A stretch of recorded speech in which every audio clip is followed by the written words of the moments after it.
একটা হচ্ছে যে অন্তর্ভুক্তিমূলক গণতন্ত্র, এটা যদি আমি দেশ স্বাধীনের পর থেকে, আগেরটা বাদই দিলাম পাকিস্তান আমলটা, যদি শুরু করি দেখুন দেশ স্বাধীনের পরে সদ্যজাত দলটার নাম হচ্ছে জাসদ। এবং আমরা সেই সময় কিন্তু আমাদের যদি বিরোধী দল হিসেবে স্বীকার করতো সরকার, সেই সময় সরকার, তাই না, তাহলে বোধহয় সংঘাতপূর্ণ রাজনীতিটা হতো না। আমি সংক্ষেপে বলছি, খুবই সংক্ষেপে।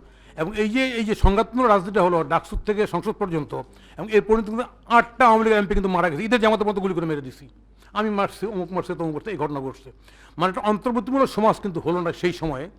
মুক্তিযুদ্ধের পরে বিরাট আকাঙ্ক্ষা ছিল আমাদের, সবারই আকাঙ্ক্ষা ছিল। এবারও কিন্তু এত রক্তপাতের পর সবার বিরাট একটা আকাঙ্ক্ষা ছিল। দেশ স্বাধীনের পরে বঙ্গবন্ধুর কাছে আকাঙ্ক্ষা ছিল, এবারও কিন্তু ডক্টর ইউনূসের একই আকাঙ্ক্ষা ছিল। কিন্তু একই ঘটনার পুনরাবৃত্তি হলো। কীরকম পুনরাবৃত্তি বলবেন? আমি বলি, রাজনীতি দলের চেহারাটা কেমন, তার আচরণটা কি, এর উপর কিন্তু অন্তর্বর্তী সমাজ করে। আমি আরেকজন স্যারের আমি সম্মানের সঙ্গে স্মরণ করছি, মারা গেছেন, ওনারই কলিগ, ম্যাডামের কলিগ, আমাদের ডক্টর আপনার রেডিক্যাল পলিটিক্স বাংলাদেশ লিখছেন কালমুড়ি, খুব আমার শ্রদ্ধার খুব শিক্ষক, আমার বিভিন্ন লিফলেট নিত, উনি গবেষণার ক্ষেত্রে নিত।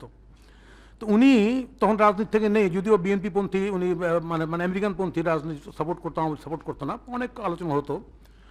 বিএনপি যখন ক্ষমতায় আসলো 90-এর পরে, তখন এই বঙ্গবন্ধু হত্যার বিচারটার জন্য বিএনপি বিব্রত হয়ে গেলেন যে না, এটা বিচারটা করা যাবে না। উনি তখন সাক্ষাৎকারে বলছেন, আমি খুব মনোযোগ সহকারে সাক্ষাৎকারে একাধিকবার পড়েছি, অনেক আলোচনা করেছি, উনি বলেছেন যে বিএনপি শেখ মুজিবুর হত্যাকারী না, কিন্তু বিএনপিটার বেনিফিশিয়ারি। তাহলে বিএনপি হত্যাকাণ্ড যদি বিচারটা সমাপ্ত করে দেয়, তাহলে সমাজে হিলিংটা হয়ে যায়, অন্তর্ভুক্ত হয় সোসাইটিটা। কিন্তু না করার কারণে কিন্তু দেখেন বিরাট ব্যর্থ, আওয়ামী লীগের অবিশ্বাস থেকে গেল, এবং উভয় পার্টিকে নিশ্চিহ্ন করতে চাচ্ছে। ক্ষমতায় গিয়ে আওয়ামী লীগ যেমন বিএনপিকে নিশ্চিহ্ন করতে, বিএনপিও আওয়ামী লীগকে নিশ্চিহ্ন করতে চাচ্ছে। এত পদক্ষেপ খেয়াল করে, সব প্রকৃতি খেয়াল করেন আপনি, দেখেন কি বলে, কীরকম বলে, গ্রেনেড হামলা হয়তো কয় ভ্যানিটি ব্যাগে নিয়ে আসছিল। মানে আমরা যদি বলি এগুলি, তাই না, আপনার বিএনপি বিরাট আন্দোলন, খালেদা জিয়া মারা গেছেন, অশেষ শ্রদ্ধা ওনার প্রতি, উনি আন্দোলনে মারাত্মক আপত্তি ছিলেন, সত্য, আমাদেরকে নেতৃত্ব দিচ্ছেন, পথ দেখিয়েছেন উনি। 90-এর পরে কেয়ারটেকার গভর্নমেন্টের মাধ্যমে নির্বাচিত হওয়ার পরে কিন্তু উনি একদলীয়ভাবে ভোট করতে গেছেন, কেয়ারটেকার বাদ দিয়ে, খেয়াল করেন। এবং সেখানটাও মারাত্মক আন্দোলন করে ওনাকে আপসেট করতে হয়েছে। মানে আমি বলছি যে এই যে একটা বড় দলের এই যে একটা অপোজিশনকে নিশ্চিহ্ন করার যে প্রচেষ্টা, অথবা ক্ষমতাটা এত আরামের যে থাকতে খুব মজা লাগে আর কি, তাই না, বর্তমান গভর্নমেন্ট যেমন মনে করছে, তাই না, যে থাকি না 4টা বছর পুরা। ফলে ওইসব কাজে নির্বাচন কীভাবে সুষ্ঠু হয়, কীভাবে অপরাধীরা ধরা পড়ে, তার বিচার হয়, এটার থেকে বেশি লক্ষ্য ক্ষমতা কীভাবে থাকবো 4 বছর। তা আমি বলতে চাচ্ছি অন্তর্ভুক্ত সমাজটা হবে কেমনে। আজকে আপনি খেয়াল করেন, আমি রেফারেন্স দিয়ে বলি, বিএনপি 91-এর পরে 96-এ আওয়ামী লীগ পাওয়ারে আসলো, আবার আওয়ামী লীগ কেয়ারটেকার গভর্নমেন্ট নির্বাচনে বিদায় হলো, আবার বিএনপি জামাত পাওয়ারে আসলো, জামাতের ভাই চলে গেছেন, এসে কী করলেন, আবার বিচারপতি বয়স বাড়াতে না একটা অস্বাভাবিক অবস্থা তৈরি করে ফেললেন, এবং একটা কি বলা যায় যে লগিবঠের একটা আন্দোলন হয়ে গেল। মানে আমি বলতে চাচ্ছি যে নির্বাচনের মাধ্যমে ক্ষমতা পরিবর্তনের ধারাটা যেই আসুক ক্ষমতায়, এটা বাংলাদেশের সবসময় এটা ছিল না। কি কারণে? রাজনীতিটা হচ্ছে বাদ প্রতিবাদের, প্রতিরোধের, প্রতিবাদের, কিন্তু প্রতিহিংসার না। কিন্তু আমরা কোনো না কোনো কারণে এখানে প্রতিহিংসার মধ্যে ইন করে গেছি, এবং সেই প্রতিহিংসার মধ্যে ইন করে যাওয়ার কারণে আজকে এত বড় অভ্যুত্থানের পরে আমি কিন্তু বেরোতে পারলাম না, একটা মহিলা সাংবাদিককে পর্যন্ত মার্ডার কেস দিয়ে দিছি। জাস্ট খেয়াল করেন, খুব বলতেছে হ্যাঁ আওয়ামী দোষ। আমি আওয়ামী লীগ যে জায়গায় রাজনীতি ঘুরছে, আমরা যত দোষ দিই ভারতকে, ভারত যদি রাজনীতি পাওয়ারফুল হয়ে যায়, তাই না, ওই রাজনীতি আবর্তিনভাবে ঘুরতেছে, কিন্তু বেরোর কোনো উপায় নেই। অন্তর্ভুক্ত ওই সংখ্যালঘু অধিকার পরের কথা। আজকে বর্তমান বাংলাদেশে আমি যদি দেখি, আজকে যদি বিএনপিকে যদি ওই সময় যদি পজিটিভ আন্দোলন না করতে পারতাম আমরা, যেমন তো ছিল সেই ক্যাটাগরি গভর্নমেন্ট আন্দোলনে, বন্ধু চলে গেলেন, তাই না, তাহলে কিন্তু বিএনপিও কিন্তু একই কাজ, সে কাজ একই কাজ করতো। বলতে দিতে নেই, বলবেন যে হ্যাঁ না করতো না, করতোই।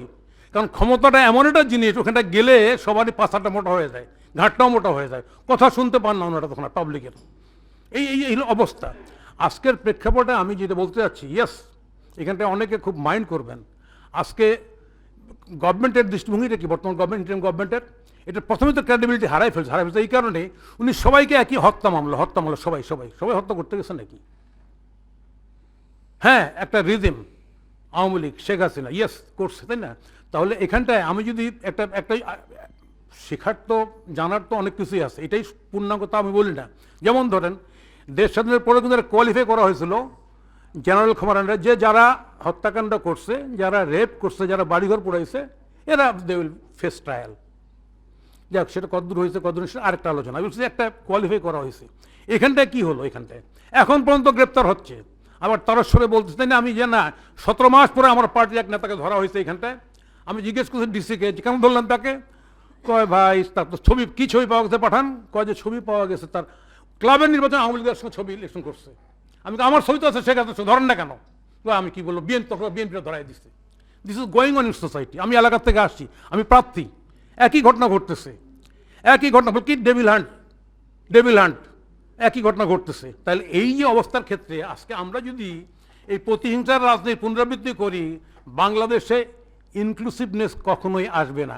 আজকে যারা এসে খুব বড় বড় লেকচার দিচ্ছি, বহুত জ্ঞানী ব্যক্তিরা এখানটায় এসে যারা এই সমাজকে ঠিক করতে চাচ্ছি, তারা গোড়াই গলত করতে চাচ্ছে, তারা এটা জোর কেটে চাপিয়ে দিতে চাচ্ছে। No no no no. আজকের প্রেক্ষাপটে এই জায়গায় সে কারণে আমি বলতেছি, আমি শুনেন এটা বলতে বাধ্য হচ্ছে আমি, যে বাংলাদেশে এই যে প্রতিহিংসার রাজনীতি যদি বের না হইতে পারে, এই রেজিমের দায়িত্ব ছিল এখান থেকে বের হয়ে আসার, তার রাস্তাটা দেখানোর। রাস্তা দেখাতে পারলেন না ওনারা। আমি কি বলছি আওয়ামী লীগকে মাফ করে দেওয়ার? No, criminal should be punished. কিন্তু এই রাস্তা দেখানোর রাস্তা ছিল, এর জন্য ডায়ালগ দরকার ছিল, কনভার্সেশন ছিল, এর জন্য বহুত জ্ঞান। আমার ম্যাডাম আসছেন এখানটা, তাই না? অনেকের চিন্তা আছে এখানটায়, শুধু আমার চিন্তা আছে নট দ্যাট।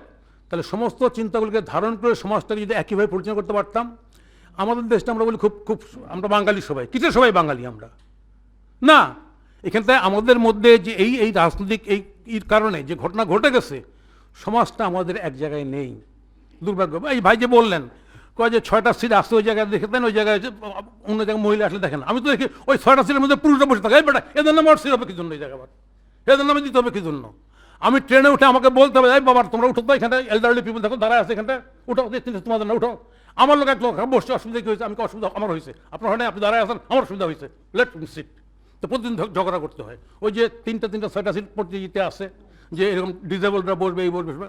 আজকের ঘটনা আসি, একজন ইনি আসলে সামনে দাঁড়াইছে কেন? একজন দাঁড়াক না রে ভাই, না দাঁড়াক। তা আপনার বাংলাদেশের দৃষ্টিভঙ্গিটা এটা, এই যে এক জায়গায় আমরা আসতে পারলাম না, এটা দুর্ভাগ্য এক। দ্বিতীয় কথা হচ্ছে সংখ্যালঘু অধিকার। আমি সংক্ষেপে কথা বলবো। আজ থেকে 3 বছর আগে আমি একটা বিষয়, আমরা ছাত্র রাজনীতি করা অবস্থা থেকে হিল ট্র্যাক্স এলাকায় লোগাং হত্যাকাণ্ড, লংডু হত্যাকাণ্ড, এগুলোতে গেছি আমরা। এরশাদ সাহেব আপত্তি করছে, তারপরও গেছি, ভিসিকে বলে গেছে স্যার আমরা যে অবস্থা এখানটা এই ঘটনা ঘটছে, গেছি আমরা, এবং কি বিভৎস ঘটনা ঘটছে এগুলি আর বর্ণনা করলাম। এবার রাগ করে বক্তৃতা দিচ্ছি সেখানে রাঙ্গামাটি 3 বছর গিয়ে দেখি একটা পোস্টার চিকা কিচ্ছু নাই, বিরাট সমাবেশ, 3টা উপজেলার 3টা ডিস্ট্রিক্টের ছাত্রের সমাবেশ ওদের রাইট নিয়ে। তো আমি গেছি, আমার একটু ভয় লাগছে, গা সমসমে গেছি, কী ব্যাপার, রাস্তাঘাটে লোক নেই। আমাকে রিসিভ করে নিয়ে গেছে, রেস্ট হাউসে রাখছে, সকালে নামছি, 10টার সময় নিয়ে যায়, মোটরসাইকেল নিয়ে যাবে, কোনো চিকা টিকা নাই। এত বড় ছাত্র সমাবেশ, আমি ঢাকা থেকে বড় সমাবেশ হবে, গিয়ে দেখি ঠিকানা না 10-12 হাজার ছাত্রছাত্রী সমাবেশ এখানে পাহাড়িদের, নট এ সিঙ্গেল রিপোর্টার। আমি জিজ্ঞেস করলাম যে রিপোর্টার আসলে কেন? বলে আমাদের পরশুদিন থেকে সমস্ত চিকা মিশাই ফেলছে আর্মি। বলে কেন মিশাই ফেলছে আর্মি? বলে আমরা লিখছিলাম শান্তি বাহিনীর হাতিয়ার গর্জে ঢোকার এই কারণে। আচ্ছা আচ্ছা আচ্ছা ঠিক আছে, এই কারণে কয়টা লিখছি আমরা প্রতীকী স্লোগান দেখেন, এই কারণে। তো ঠিক আছে। তা আমি আরও কিছু আলাপ করলাম ওদের সঙ্গে, কী অবস্থা? কয় যে না ওই তো অবস্থা তো আগের মতোই আছে, কোনো পরিবর্তন হয়নি। যাই হোক, এগুলি আর বলি না এখানটায়, কারণ বললে একটা পোস্টার পড়ে, ভিন্ন নামে পোস্টার পড়ে যাবে, এটা বোধহয় এটাকে আলাদা করতে চায়।